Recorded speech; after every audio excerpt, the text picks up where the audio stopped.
ये आंदोलन एक दिन में नहीं जीता जा सकता, लेकिन हाँ, जिस दिन हमने मन बना लिया कि हम अपने घर का एक कतरा खून का इस आंदोलन को देंगे, अपने घर का एक बेटा या बेटी इस आंदोलन के नाम करेंगे, तो इनकी हैसियत नहीं जो वहाँ पंडित पुजारी बैठे हैं, एक दिन में उखाड़ कर फेंकने का दम हम रखते हैं कि क्रांति के लिए खड़े होने की आवश्यकता है।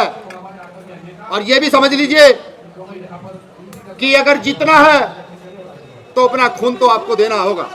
वो खून चाहे आपको आपके बेटे के रूप में देना पड़े, चाहे आपको अपने भाई के रूप में देना पड़े, देना होगा। क्या हमारे अंदर तड़प पैदा नहीं होनी चाहिए? क्या हमें अपनी विरासत को छीनने के लिए मजबूती के साथ खड़ा नहीं होना चाहिए? और अगर ऐसा हम नहीं कर सकते तो मुझे लगता है कि हम सिर्फ बुद्ध का नाम लेने से बुद्धवादी हो नहीं जाते। सीधी बात है, जो काम शांति से होगा उसको शांति से निपटाएगी भीम आर्मी, जो काम क्रांति से होगा उसको क्रांति से निपटाएगी भीम आर्मी। बिखरे हुए लोग कभी व्यवस्था कायम नहीं कर सकते, टूटे हुए लोग कभी जुड़कर खड़े नहीं हो सकते, और पिटे हुए लोग कभी पीटने की आस नहीं लगा सकते। इसको मेरा सिर्फ कहने का तात्पर्य यह है कि हम आंदोलन तो बड़ी मजबूती से चला रहे हैं, लगातार चीख चिल्ला भी रहे हैं, देश के अलग अलग कोनों में आंदोलन चल रहा है। मैं बहुत सारे साथियों से बात करता हूं तो कहते हैं कि हमने चाइना भी मैसेज भेजा है, बर्मा भी मैसेज भेजा है, जापान नेपाली मैसेज भेजा है। तो इन बातों को सोचकर कभी कभी मेरा मन जो है अंदर से हंसता है कि हम भारत के लोग हैं तथा अगर बुद्ध भारत की धरोहर है और हमें अपने बुद्ध स्थान को बचाने के लिए विदेशों से पहले मदद मांगनी पड़ रही। मेरी बातें कड़वी हो सकती है लेकिन सच है कि जैसे मैं भी देख रहा था, माननीय भंते जी बोल रहे थे, हमारी एक टीम यहां से उठती है वहां चली जाती है। क्या लगता नहीं आपको कि हम बिखरे हुए लोग? क्या लगता नहीं आपको कि हम इस आंदोलन को सिर्फ ऊपर के मन से लड़ रहे हैं, अंदर के मन से नहीं लड़ रहे हैं? अभी यहां जिक्र हुआ अयोध्या मंदिर का कि सरकार ने फैसला दिया लोग इकट्ठे हुए। ऐसा नहीं है, यह भ्रम है कि सरकार ने फैसला दिया लोग इकट्ठे हुए। वो जानते थे कि अपनी व्यवस्था को कायम किस आधार पर किया जा सकता है। ये हम भी जानते हैं कि अपनी व्यवस्था को कायम किस आधार पर किया जा सकता है। उस व्यवस्था को कायम सिर्फ दो आधार पर किया जा सकता है, तीसरा कोई आधार नहीं है। पहला आधार है डॉक्टर बाबा साहब अम्बेडकर द्वारा लिखित संविधान में निर्मित लोकतंत्र की व्यवस्था कायम करके यहाँ बौद्धों का राज स्थापित कर दिया जाए। और बौद्ध सिर्फ बोध गया नहीं, मां बोधि विहार मंदिर नहीं, छत्तीसगढ़ का सिरपुर भी मुक्त कराया जाए, जहां आज भी हमारे हजारों बौद्ध दफन है, वो भी मुक्त कराया जाए।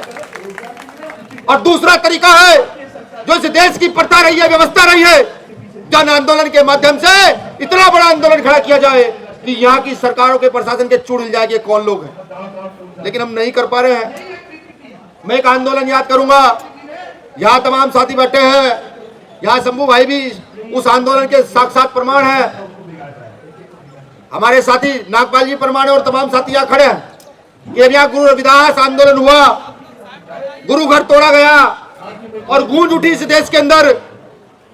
तो यही दिल्ली के अंदर कम से कम 20,000 बौद्ध, 20,000 क्रिश्चियन ईसाई और 20,000 से ज्यादा सिख यहाँ मौजूद थे, जिनका संबंध यहाँ की जाति व्यवस्था से मजबूती से रहा। उनको पता था कि हमारी विरासत छिन रही है और इस विरासत को बचाने के लिए यहाँ आए और एक दिन में विरासत को बचाया गया। वो तो बोध गया है, हमारे पुरखों की विरासत है। उस विरासत को बचाने के लिए क्या क्या करना होगा? अगर आप ये सोच चले हैं कि नहीं सिर्फ दिल्ली में धरना देकर उस विरासत को बचाया जाएगा, अगर आप ये सोच चले हैं कि नहीं सिर्फ बौद्ध समाज के लोग जिन्होंने धर्म ग्रहण किया है वो विरासत बचाएंगे, तो ये भ्रम है। पिछले 4 महीने 3 महीने से मैं लगातार गया के कलेक्टर को बात करके ये मेरी टीम कह रही है कि भीम आर्मी के लोगों को गया में धरना करने की इजाजत दी जाए, 3 महीने से लगातार। लेकिन जब भी मेरे अध्यक्ष वहां जाते हैं लगातार डीएम साहब उनको कहते हैं कि तुम बौद्ध समाज के लोग हो ही नहीं। मैं बताऊं कलेक्टर महोदय को कि हमें धर्म ग्रहण किए हो ना किए, हमारे पुरखों ने धर्म ग्रहण किया हुआ है, हमें बुद्ध धर्म की औलादे हैं और तुम चाहे इजाजत दो ना दो लेकिन धरना तो होगा। अगर काश डीएम साहब धरना दे दिए होते, परमिशन दे दिए होते, तो मुझे लगता नहीं कि आपको यहाँ दिल्ली में आने की जरूरत पड़ती।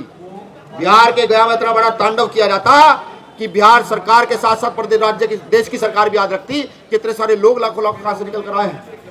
अभी भीम आर्मी का सेमिनार था, मेरा पूरा मन था कि सेमिनार बोध गया में कराया जाए। बोध गया का जो वो है ऑडिटोरियम, उसमें सिर्फ इलेक्ट्रीशियन का काम बाकी था। जब ये आवाज उड़ी 2 महीने पहले, जब ये शुरू हो गया कि नहीं भीम आर्मी का सेमिनार, राष्ट्रीय सेमिनार यहाँ होगा, तो उस ऑडिटोरियम में काम कराना बंद कर दिया सरकार ने कि इस पर काम नहीं कराया जाएगा अभी। और अंत समय में हमें कहा गया कि इसमें एसी नहीं है, लाइट नहीं है। हमने सोचा कैसे क्या किया जाए, क्योंकि संसाधन विहीन लोग हैं। फिर मजबूरन हमें वो सेमिनार अपना पटना लाना पड़ा। फिर भी हमारे कई हजार कार्यकर्ता जो केरल से आए, कर्नाटक से आए, जो जम्मू से आए, तमिलनाडु से आए, यूपी, महाराष्ट्र, बिहार से वो पहुंचे, वो सब लोग वहां घूमने के लिए गए। मैं सिर्फ ये कहना चाहता हूं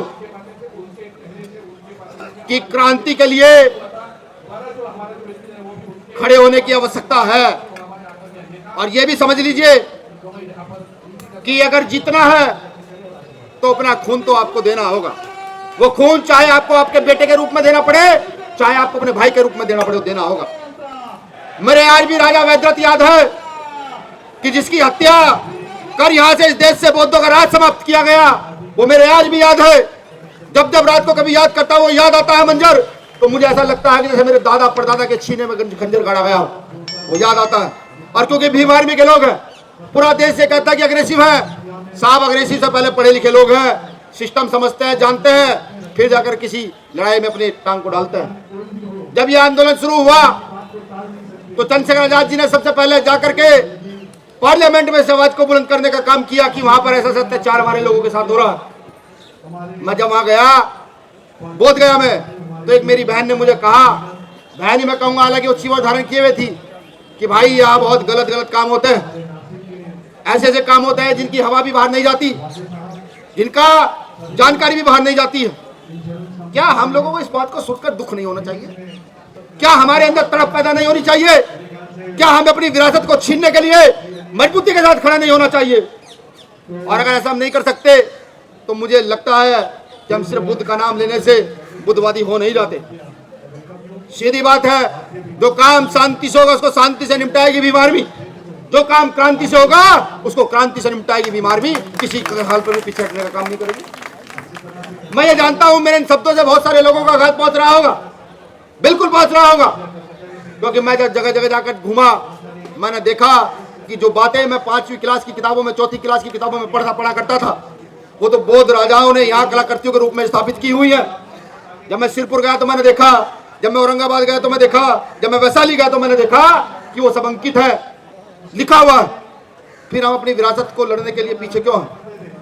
मैं साफ कहता हूं, यह आंदोलन एक दिन में नहीं जीता जा सकता, लेकिन हाँ, जिस दिन हमने मन बना लिया कि हम अपने घर का एक कतरा खून का इस आंदोलन को देंगे, अपने घर का एक बेटा या बेटी इस आंदोलन के नाम करेंगे, तो इनकी हैसियत नहीं, जो वहां पंडे पुजारी बैठे हैं, एक दिन में उखाड़ कर फेंकने का दम हम रखते हैं, बिल्कुल रखते हैं। इंतजार करना, इंतजार कीजिए, या तो इस देश में बौद्धों की सत्ता स्थापित कीजिए, वही सम्राट अशोक वाली, या फिर इस देश में बौद्धों के नाम से जन आंदोलन खड़ा कर दीजिए, तब जाकर के माँ बोधि माँ विहार को मुक्त कराया जा सकता है, वरना दूसरा कोई तरीका नहीं है। अभी वहां हमारी महाराष्ट्र की बहनों को पीटा गया, किस लिए?